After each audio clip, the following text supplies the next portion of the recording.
আমাদের এখনো অনেক এরকম এলাকা আছে গ্রামে গঞ্জে যেখানে পয়সার লোভে অনেক পরিবার কিন্তু নষ্ট হয়ে যায় এবং সেখানে একজন ব্যক্তি সেটা সাফারার হয়। তো সেরকমই একটা ব্যক্তিকে কেন্দ্র করে এই গল্পটি, যেখানে ইউএনও স্যার তার মাসিয়া হয়ে হয়ে দাঁড়ায়। Hello friends, welcome to my channel সুপ্রকি বাণী। এখন আমি ইউএনও স্যারের রিভিউ করতে চলে এসেছি, যেটা একটা ওয়েব ফিল্ম স্ট্রিম করছে দীপ্ত টিভি অ্যাপে সপ্তাহখানিক আগে থেকে।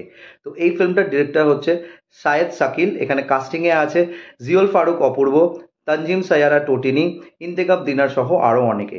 তো কেমন লাগলো এই ফিল্মটা, এই সব কিছু তোমার সাথে শেয়ার করবো। So why are we waiting for, let's start with the video.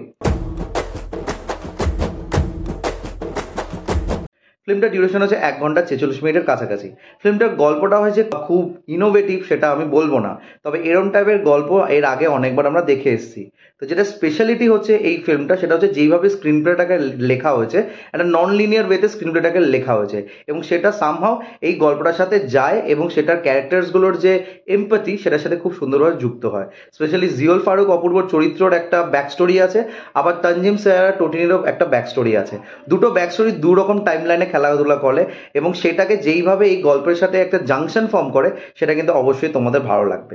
যদি ছোট করে গল্পটা বলা যায়, গল্পটা হচ্ছে গ্রামকে কেন্দ্র করে, যেখানে একটা ইনফ্লুয়েন্সিয়াল ব্যক্তি আছে যে প্লে করছে ইন্তেকাব দিনার, এবং তার জন্য সেই গ্রামের একটি পরিবার হ্যাম্পার হয় এবং সেই হ্যাম্পার হওয়ার পরে সেই পরিবারের একটি ব্যক্তি যে চরিত্রটা প্লে করছে তানজিম সায়ারা টোটিনি, সে কিছু লস খায় এবং সেই লসের জন্য সে তার পুরো জীবনটা একটা গিল্টের মধ্যে যায় এবং সেখানে হঠাৎ করে একজন অনেস্ট অফিসার আসে ইউএনও স্যারের ভূমিকায় জিওল ফারুক অপূর্ব, যে তার মাসিয়া হয়ে দাঁড়ায় এবং সে তার হয়ে লড়ে এবং আলটিমেটলি কি হয় কি হয় না এই সব কিছু জানার জন্য তোমাদের এই ফিল্মটি দেখতে হবে। তো এই ফিল্মটার মধ্যে একটা লাভ স্টোরি আছে, যে লাভ স্টোরিটা অনেক শেষে গিয়ে এমবার্ক হয় এবং সেই লাভ স্টোরিটা তোমাদের অবশ্যই ভালো লাগবে।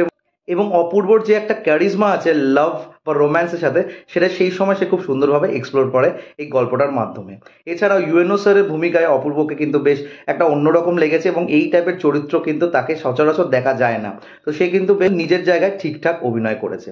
ইন্তেকাব দিনারের চরিত্রটা বেশ ইন্টারেস্টিং এবং তার চরিত্রের মধ্যে লেয়ার আছে এবং তাকে কিন্তু দেখতে বেশ মজা লাগবে। এখানে একটা আইটেম ডান্স আছে, যে আইটেম ডান্সে তার যে ক্যারিক্যাচারিসগুলো সেটা কিন্তু অবশ্যই তোমাদের ইমপ্রেস করবে এবং তোমার ওই চরিত্রের প্রতি ঘেন্নাও জাগাবে এবং তোমাদের মনেও হবে যে এই চরিত্রটাকে একদমই এখান থেকে বের করে দেওয়া উচিত।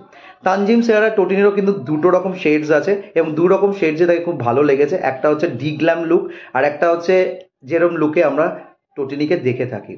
তো আমার মনে হয় এই গল্পটার মধ্যে একটা ফিল গুড ফ্যাক্টর আছে, তার সাথে সাথে একটা মেসেজ আছে, যে মেসেজটা হয়তো এন্ডে গিয়ে তোমাদের কাছে পৌঁছাবে এবং ক্লাইম্যাক্সটা খুব রিয়েলিস্টিক রাখা হয়েছে। মানে এর মধ্যে ওই একটা হ্যাপি এন্ডিং করতে হবে সেরকম কিন্তু রাখেনি, যেটা প্র্যাকটিক্যাল সেটাকে রাখা হয়েছে, যার জন্য এন্ডে গিয়ে তোমাদের এই গল্পটার যে যথাযথ একটা যত ফুল স্টপ মনে হবে এই গল্পটার জন্য।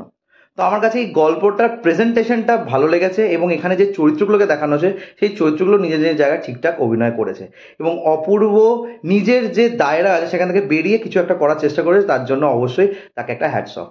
তো তোমরা যারা যারা এই ফিল্মটা দেখেছো প্লিজ কমেন্ট করে জানিও তোমাদের কেমন লেগেছে। আর আমার যদি রিভিউটা ভালো লেগে থাকে, don't forget to like share and subscribe my channel. আমার সাথে জুড়ে থাকার জন্য আমাকে ইনস্টাগ্রামে ফলো করতে পারো। ইনস্টাগ্রামের হ্যান্ডেল হলো সুপ্রো09bit2। I repeat, সুপ্রো09bit2।